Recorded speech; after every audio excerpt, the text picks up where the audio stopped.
Hi, and welcome to another episode of Cheers Dears. I'm host S. Faxon, and tonight we're interviewing Aaron Smith. Aaron, welcome to the show. Thanks for having me.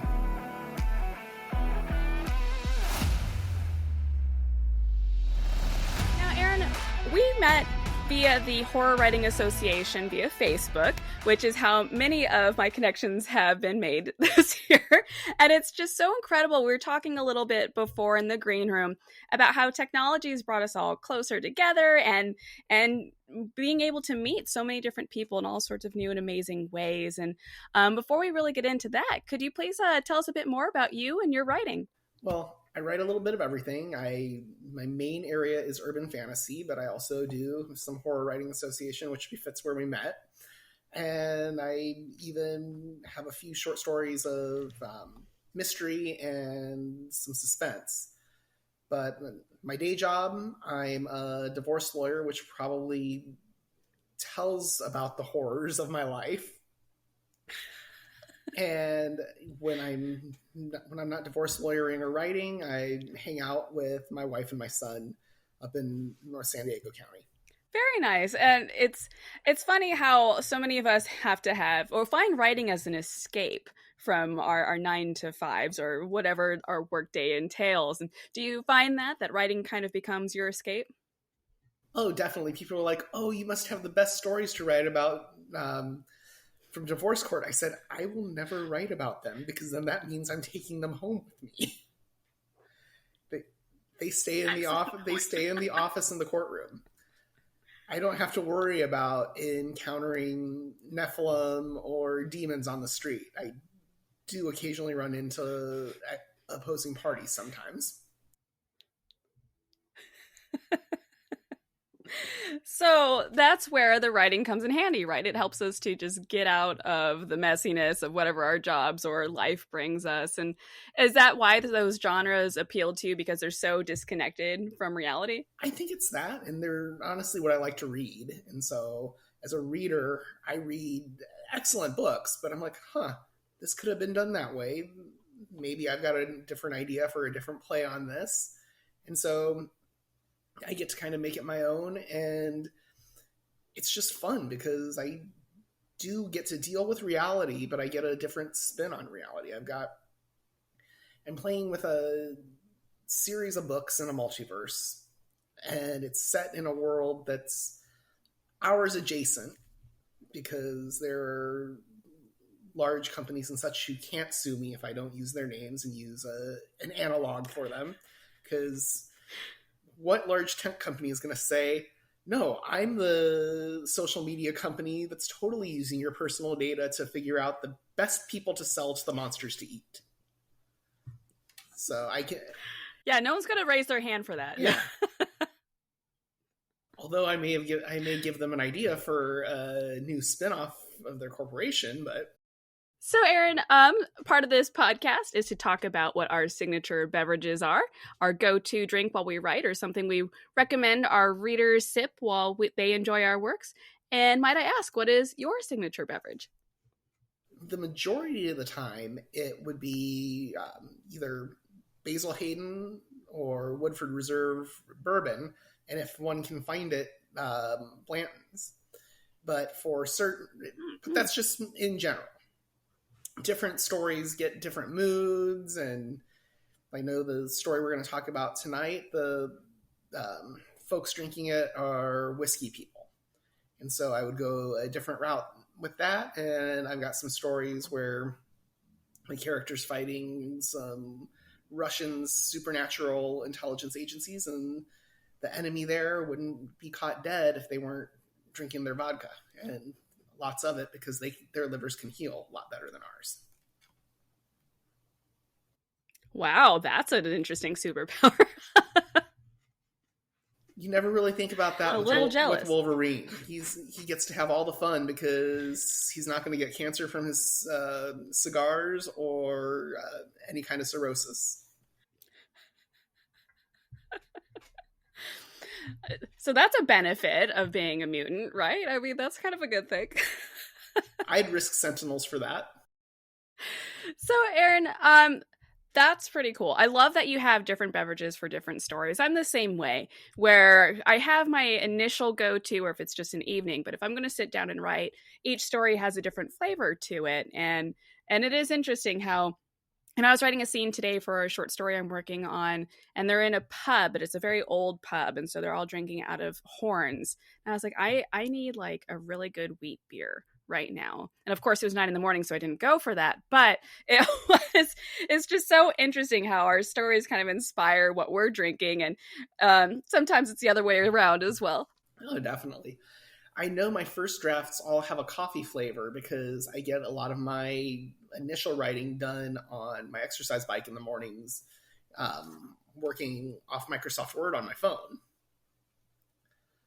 Oh wow. And so I do that to get first drafts down, and then I'll do editing later in the evening on my laptop.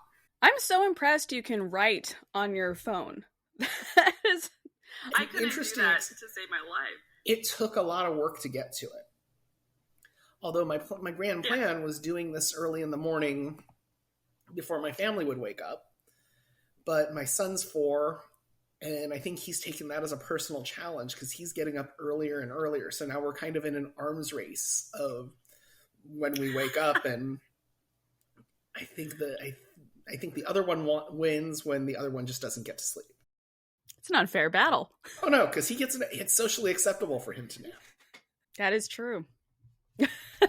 So, and in the napping times, is that when you get to write as well, or not a chance? No, that tends to be day job time. Unless we're doing a day job.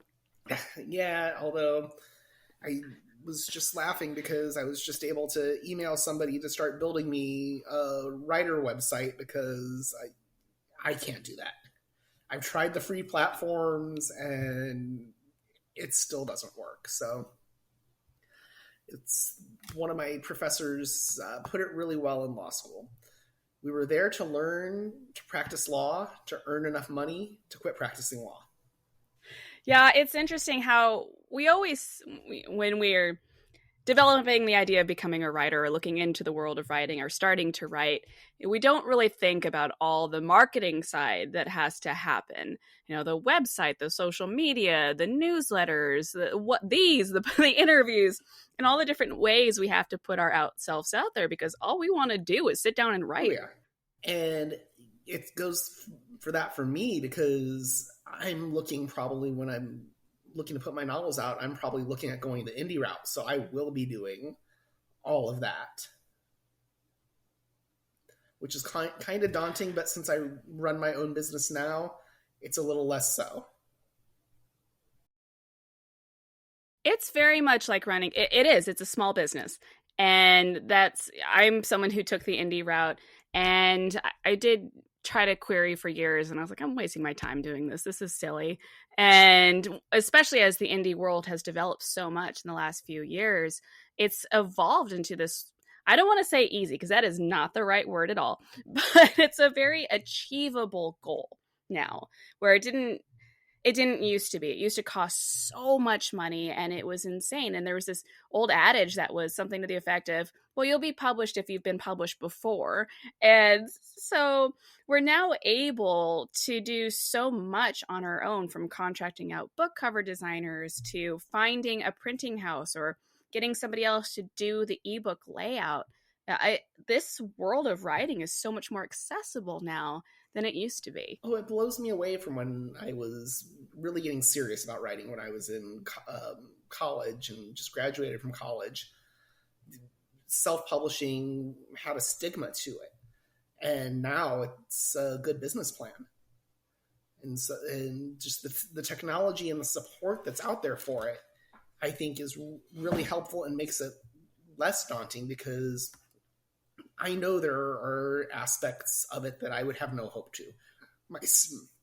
My stick figures don't look like stick figures, so there's no way I'm laying out a cover. But I can start working with somebody in Bulgaria if I find them online, and we're able to work out a price point, and they can put something together and shoot it over to me. We're living in the science fiction of when I was a kid.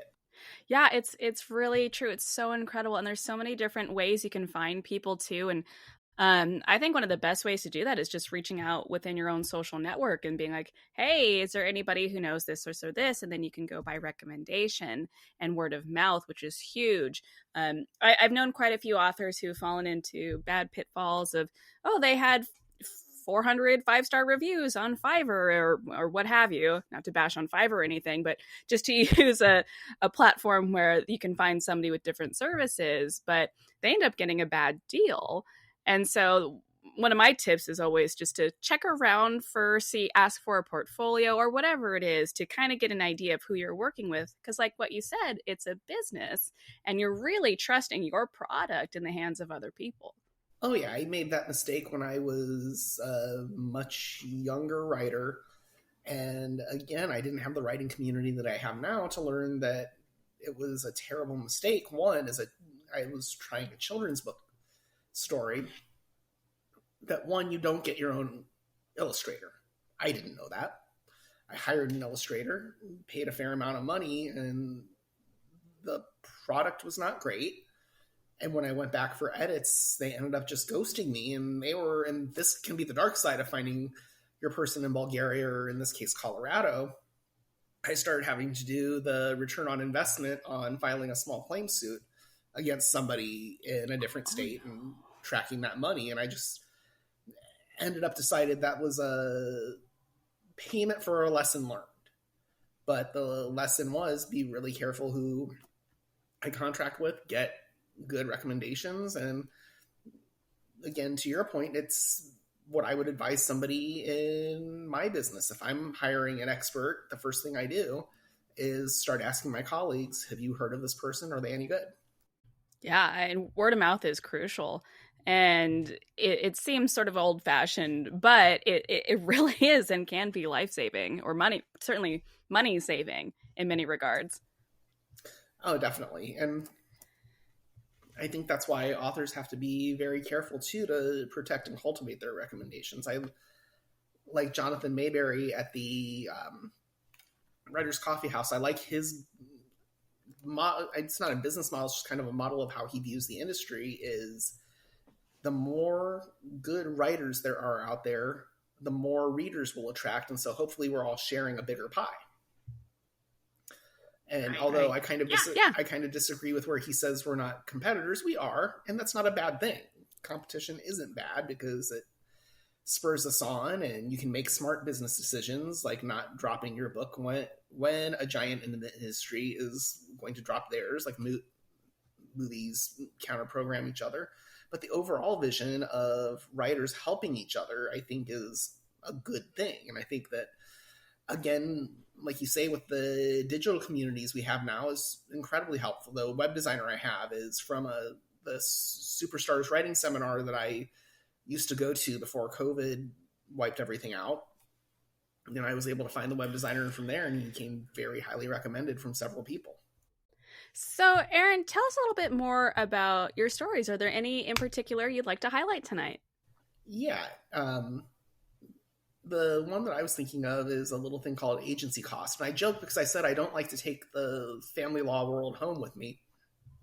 But this one it's about the law and dangers that clients can have in choosing who represents them, but it wasn't about family. It's about an individual who wants to make it in Hollywood, takes the clear business decision that he recognizes he's going to have to sell his soul. And so he starts working to get the best deal that he can work for that deal. And then looking at the pitfalls that even somebody who goes in with a good strategy can run into if they choose the wrong people and didn't get the good word of mouth that they should have. And that's why I went with the thematic drink for that was Glenlivet's Founders Reserve. Because like I said, this isn't a guy at a crossroads. He's a star who's about at the level where he can make it or break it. And he's in Los Angeles, and he goes into one of the local branches of hell, which is a large business in a skyscraper with impeccably dressed suits. So the kind of drink they would be drinking would be scotch at the end of the deal. How interesting. I'm very interested in this and can't wait to learn more about it. Well, it's a fun project. I actually wrote it for the horror writer, the San Diego chapter of the Horror Writers Anthology called California Screamin', that was put out a few years ago.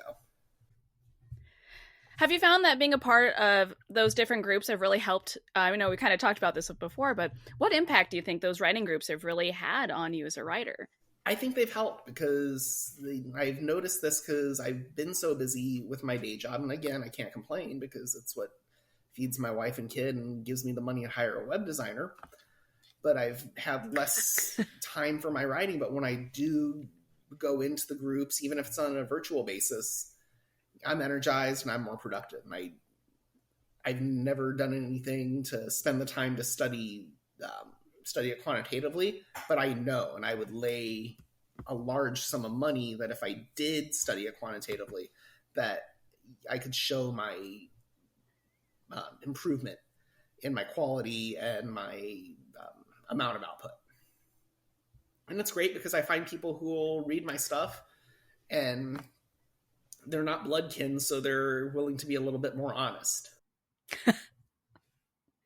Right.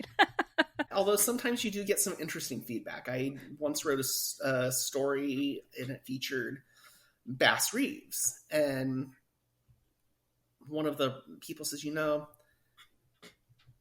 you're writing about that. The people are so mean to him. I'm like, yeah, those were bad guys. They said not nice words to him. She's like, what if you made that character not African American?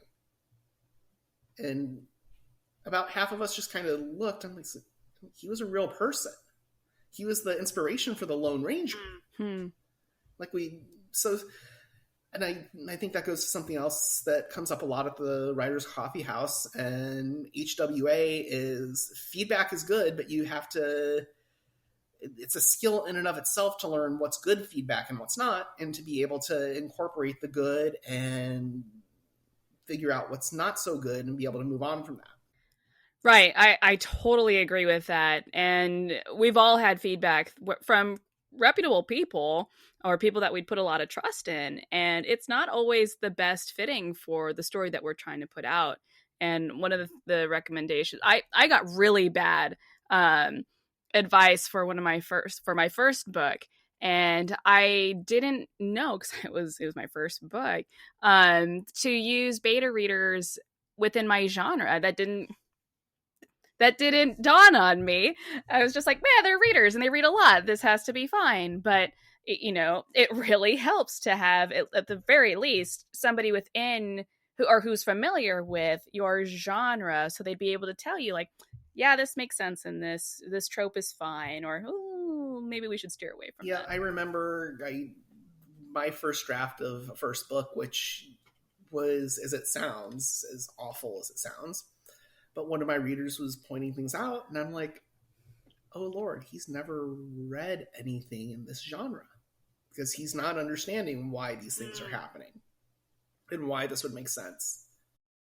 And I think, though, that's also pulls up an interesting thing for indie writers that I learned at the Superstars conference is when you're getting ready to do your push on if it's Amazon or Barnes & Noble or whoever's algorithm you're going to be depending on your livelihood for, you don't want it to be your friends and family necessarily going in and doing all the pre-orders, because if your great Aunt Mildred, who reads a lot of cozies, is buying your supernatural thriller, it's going to confound the algorithm and you may end up in places you don't want to, and it's going to mess with your sales.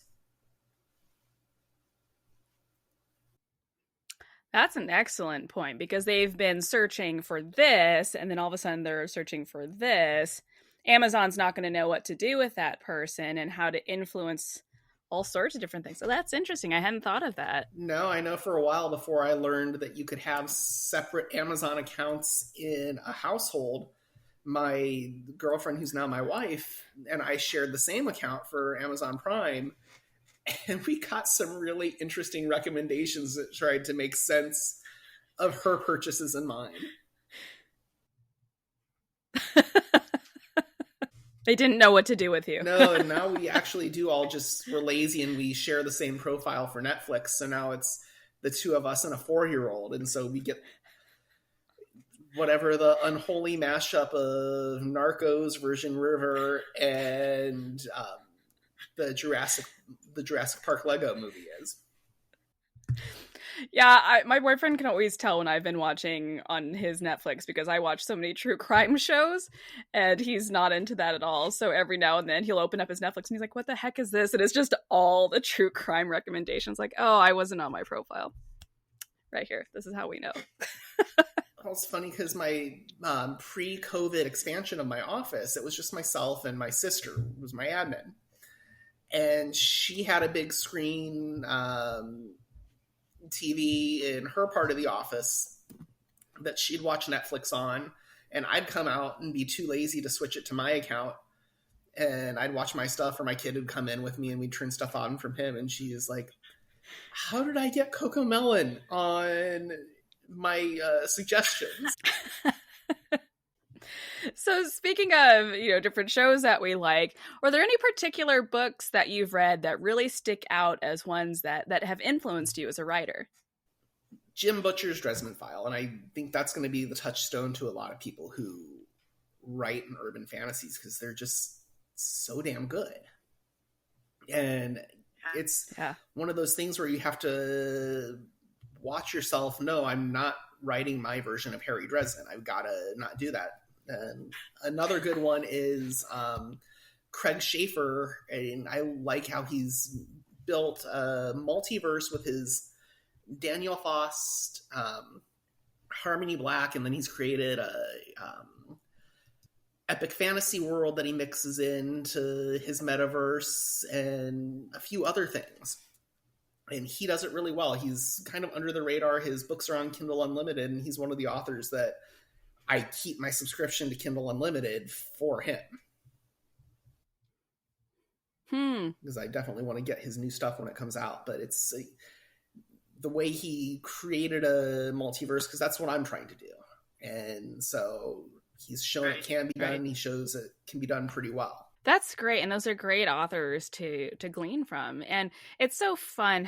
One of the best parts about this podcast is I get to discover new authors via the recommendations of the people I interview here. So I'm going to go look those up right after this podcast. I have read the Dresden Files, but I'm really interested about that next series. Yeah, Schaefer is really good. I